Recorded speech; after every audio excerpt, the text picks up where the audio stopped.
अब कबीर साहब जी के पास एक सेठ जी आए, एक छोटी सच्ची घटना याद आ गई। कबीर साहब जी के पास एक सेठ जी आए, उन्होंने कहा कि आप झोपड़ी में रहते हैं, मैं महल में रहता हूँ, मैं यहाँ का सेठ,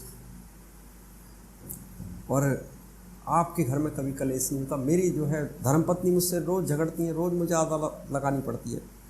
कारण क्या है? गर्मी के दिन थे, जून का महीना था।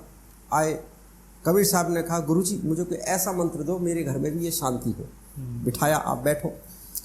अब दोपहर हो रही थी, अब 1 घंटा बिठाया। सेठ जी धूप में परेशान हो गए कि गुरुजी बताओ, मैं तो धूप में परेशान हो रहा हूँ, आपको तो आदत है बैठने की, बताओ मैं जाऊँ फिर? उन्होंने कहा बैठो। अभी 2 घंटा बीता। अब वो कहने लगे कि उन्होंने अपनी धर्मपत्नी को आवाज़ लगाई, भाग्यवान सुनती हो, एक दीपक लेके आओ, यहाँ रख दो। उन्होंने कहा दीपक?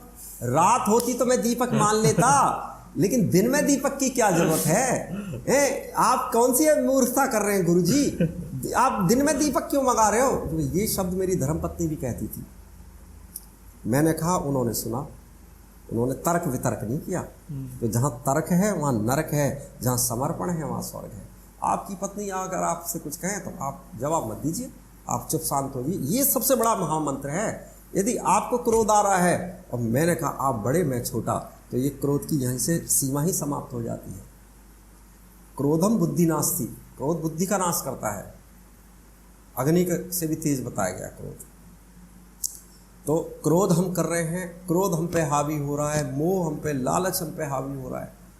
रिश्ते नाते बनाए जाते हैं, सब लालच से बनाए जाते हैं जी। तो लालच नहीं होना चाहिए रिश्तों में। निष्काम, एक दूसरे की कदर होनी चाहिए, एक दूसरे की भावनाओं की कदर होनी चाहिए, माताओं बहनों की इज्जत होनी चाहिए।